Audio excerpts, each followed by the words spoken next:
오늘 이제 제목이 폭풍 속에서 폭풍 속으로 들어갈 때인데, 그 폭풍 속으로 들어갈 때 우리는 어떻게 해야 될까요? 우리가 지금 폭풍 속에 있으면 여러분 어떻게 하시겠습니까? 결론적으로 우리가 이 요한복음 말씀을 기억했으면 좋겠습니다. 세상에는 너희가 환난을 당하나 담대하라, 내가 세상을 이기었노라. 예수님께서 세상을 이기셨습니다. 우리에게도 동일한 승리가 주어질 수 있습니다. 예수님을 통해서 이 말씀을 기억했으면 좋겠습니다. 그래서 어떻게 하면 폭풍 속에서 우리가 버텨나갈 수 있을까, 지나갈 수 있을까 하는 말씀을 오늘 본문을 통해서 보았으면 좋겠습니다. 그 사람들이 예수께서 행하신 이 표적을 보고 말하되 이는 참으로 세상에 오실 그 선지자라 하더라. 그러므로 예수께서 그들이 와서 자기를 억지로 붙들어 임금으로 삼으려는 줄 아시고 다시 혼자 산으로 떠나가시니라. 어떤 일이 있었습니까? 오병이어 기적이 있고 나서 사람들이 막 동요하기 시작합니다. 아니 이게 뭐지? 도대체 이게 무슨 사건이야?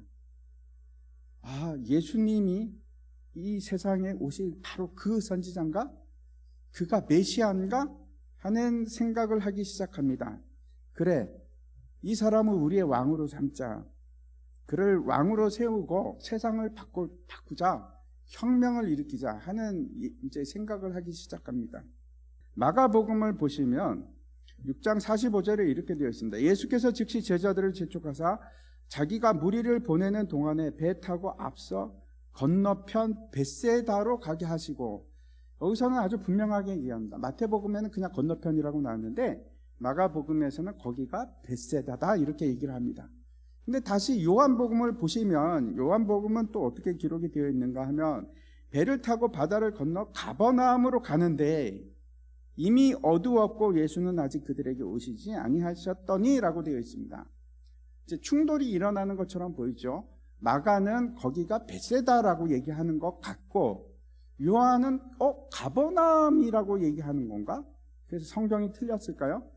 마가와 요한의 생각이 달랐을까요? 그렇지 않습니다. 성경은 틀린 게 없습니다. 틀리지 않습니다. 그러면 왜 마가는 벳세다라고 하고 요한은 가버나움이라고 했을까? 정반대 위치인데 이 사건이 어떻게 되었는지 제가 재구성을 해드리겠습니다. 예수님께서는 제자들에게 분명히 어디로 가라고 하셨을까요? 벳세다로 가라고 하셨습니다. 그러니까 국경을 넘어서 요단강만 넘어가면 바로 거기가 벳세다인데 거기로 가라고 지금 말씀하셨고, 그 여러 가지 이유들이 있습니다. 앞에서 출발도 벳세다를 향해서 출발했습니다. 지금 헤롯 안디바가 예수님을 찾고 있고 다시 가버나움으로 갈 이유가 없습니다. 벳세다로 가는 게 맞을 겁니다. 예수님께서 또 그렇게 말씀을 하셨습니다. 그런데 실제로 떠난 곳은 어딘가? 제자들이 알겠습니다 라고 떠났는데 지금 어디로 가는 겁니까? 벳세다로 가지 않습니다. 가버나움으로 가는 겁니다. 도대체 이게 어떻게 된 건가? 아마 제자들은 오병이어 사건 이후에 흥분하기 시작했을 겁니다. 막 사람들이 예수님을 왕으로 추대하자고 막 그러고 있지, 막 그 놀라운 그 기적을 보면서 막 속에 그 엔돌핀이 막 솟구치고 용기가 나지 않았겠습니까? 그래, 이거야. 우리는 다 됐어. 이제 드디어 하나님 나라가 시작하는 거야. 예수님께서 왕이 되는 거야. 이런 생각을 가지지 않았겠습니까? 다시 돌아가자. 가버나움으로. 거기가 우리의 본것인데 거기서 새를 규합하자. 사람들이 지금 일어나고 있어. 아마 그런 생각을 하지 않았을까 생각을 합니다. 분명한 것은 지금 제자들은 예수님의 생각과 예수님이 말씀하신가는 정반대로 상관없이 세상을 향해서 가고 있습니다. 예수님은 지금 산으로 올라가셨는데 산이 상징하는 것이 있죠. 제자들은 바다를 향해서 갑니다. 성경에서 자주 바다는 세상을 의미합니다. 그것은 언제나, 그 가버나움은 언제나 사역의 중심지였고 거기는 많은 사람들이 기다리고 있는 곳입니다. 근데 그곳을 향해 갑니다. 어쩌면 우리도 같은 방향을 가고 있는지도 모르겠습니다. 예수님의 원하는 방향이 아니고 내가 원하는 방향, 세상이 원하는 방향, 그 방향을 따라가고 있는지도 모릅니다. 밤 사경에 예수께서 바다 위로 걸어서 제자들에게 오시니 제자들이 그가 바다 위로 걸어오심을 보고 놀라 유령이라 하며 무서워하여 소리 지르거늘 높은 산에서 기도를 하시고 그리고 일어나서 바다 쪽을 바라보니까 지금 놀라운 일이 일어나고 있는 겁니다. 그 제자들의 배가 지금 바람을 거스려서 악전고투 가운데 있는데 심지어는 그 뱃머리가 거꾸로 가 있습니다. 지금 가버나움을 향해서 있는 겁니다. 그때 어떻게 하시겠습니까? 예수님 같으면은 여러분이 예수님이라면 어떻게 하시겠습니까? 우리가 만약에 핸드폰이 있다면 전화를 해서 야 방향이 틀려서 돌려 배 돌려 거기가 아니야 라고 했을 겁니다. 근데 아쉽게도 그때는 핸드폰이 없습니다. 그럼 어떻게 하시겠습니까? 소리를 지를까요? 바람이 불고 그 폭풍이 있는 가운데 소리가 들리겠습니까? 예수님께서 뛰어가신 것 같습니다.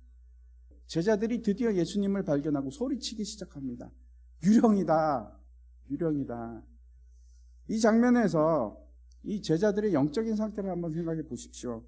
제자들은 지쳤고 폭풍 속에서 공포를 느끼고 있을 때입니다. 그 상황에서 예수님을 보았지만 심지어는 그 예수님이 누군지를 모릅니다. 깨닫지를 못합니다. 그냥 단지 자신들에게 다가오고 있는 유령이라는 것은 헛개비를 얘기하는 겁니다. 헛개비로 보이는 겁니다. 우리가 잘못 보고 있어. 이게 제자들의 처참한 현실이었습니다. 처참한 모습입니다. 이게 우리의 모습일지도 모르겠어요. 제가 믿기는 여기 계신 모든 분들이 구원의 기쁨을 경험한 분들입니다. 우리가 구원을 받은 사람들입니다.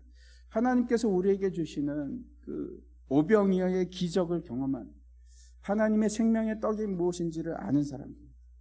근데 우리가 예수님과 함께 하지 않으면, 분리가 되면, 그의 명령에 따르지 않는 그때부터 우리는 어떤 상태로 들어가는가 하면 세상의 풍랑 속에서 이리저리 좌충우동하는 삶, 헤매 있는 삶, 아무 곳으로 돌아가지도 못하는 빙글빙글 도는 삶, 그 삶으로 빠질 수밖에 없습니다. 왜 그렇습니까? 우리가 예수 믿는 사람이라서 그렇습니다.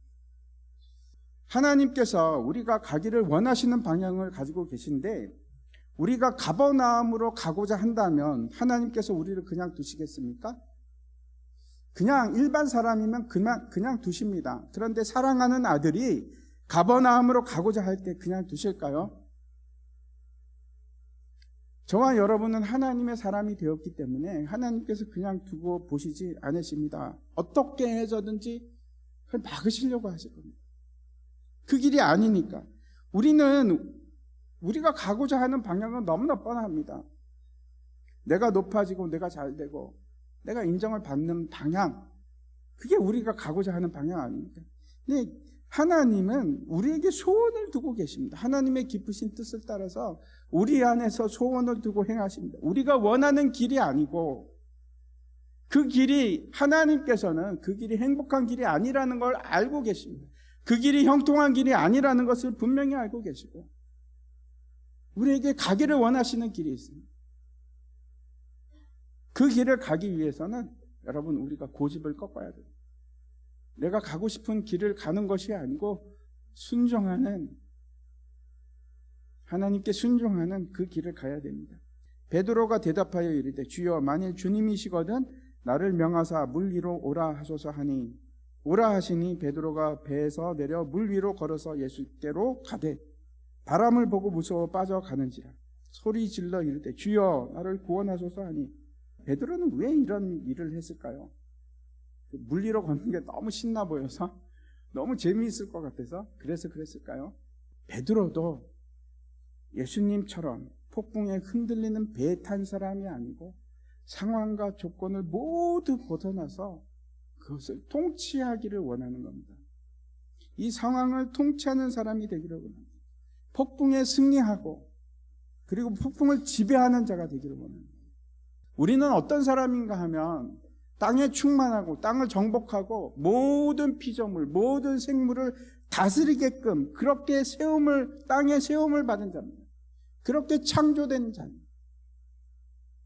사람은 피조물을 창조하고 피조물을 통치하는 사람입니다. 다스리고 통치하는 사람입니다. 아담이 에덴 동산에서 이 모든 것들을 다 다스렸습니다. 근데 그럼에도 불구하고 우리는 그 능력을 다 잃어버렸습니다. 왜 그렇게 됐습니까? 하나님께 불순종함으로, 죄를 범함으로 그 능력이, 그 권세가 사라진 겁니다. 구원을 이룬다는 건 또 어떤 거와 똑같은가 하면 우리가 그 통치자의 권세를 회복하는 거, 그게 구원입니다. 우리가 하나님의 대리인이 되어서 이 땅을 통치하는 자가 되는 거, 모든 상황과 모든 폭풍과 모든 어려움과 환난을 통치할 수 있는 자가 되는 거, 그걸 구원이라고 합니다. 어떻게 그렇게 할 수 있을까요? 이게 어떻게 가능했습니까? 예수님을 믿는 믿음으로, 그를 신뢰합니다. 무릇 그리스도 예수와 합하여 세례를 받은 우리는 그의 죽으심과 합하여 세례를 받을 줄을 알지 못하느냐. 그러므로 우리가 그의 죽으심과 합하여 세례를 받음으로 그와 함께 장사되었나니 이는 아버지의 영광으로 말미암아 그리스도를 죽은 자 가운데서 살리심과 같이 우리로 또한 생명 가운데서 행하게 하려 함이라. 예수 그리스도를 바라보고 그와 하나가 되었을 때 무리를 걷게 됩니다.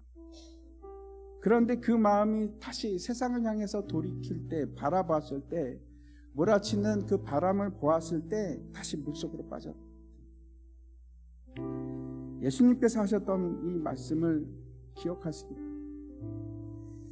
다시 14장 31절과 32절입니다. 예수께서 즉시 손을 내밀어 그를 붙드시며 이르시되 믿음이 작은 자여 왜 의심하느냐 하시고 배에 함께 오름에 바람이 그치는지라. 제가 왜 로마서 말씀을 드렸는가 하면 이거는 세례와 깊은 관계가 있기 때문에 그렇습니다. 세례가 어떤 것입니까? 세례는 물속에서 내가 죽는 겁니다. 내 옛사람이 죽고 그리고 새 생명을 가지고 물 위로 다시 살아납니다. 여러분은 어떻습니까? 물 위에 계십니까? 아니면 물 속에 계십니까? 믿음은 어떤 것인가 하면 예수 그리스도를 지속적으로 바라보는 것인데, 그리고 그에게 속한 자가 돼서, 다시 말씀드립니다, 그와 연합한 자가 되어서 이제 죽은 자가 아니라 예수 그리스도께서 부활하시고 다시 살아나셨기 때문에 우리도 그와 함께 물 위로 올라가서 새로운 생명으로 살아가는, 그것이 세례입니다. 이제 제가 말씀을 마치려고 합니다. 기적은 여러분 우리에게 반드시 필요합니다. 물 위를 걸어가는 기적이 우리에게도 필요합니다. 무슨 말씀인가 하면 물 아래 죽은 자로 살아가는 것이 아니고 예수 그리스도와 함께 연합해서 물 위에서 생명을 가지고 살아가는 자, 폭풍을 통치하고 모든 어려운 것을 이길 수 있는 자, 세상의 모든 피조물을 다스릴 수 있는 자, 그 힘이 우리에게 있다는 것이 아닙니다.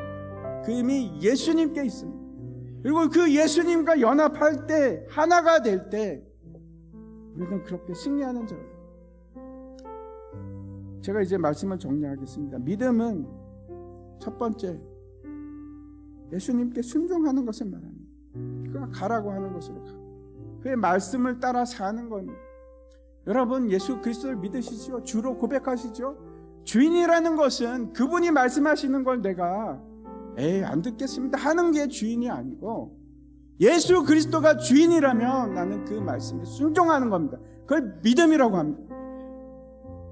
그냥 입술로 얘기하는 게 아니고 순종하는 삶을 믿음이라고 하는 겁니다. 두 번째, 믿음이라는 것은 예수님을 아는 겁니다.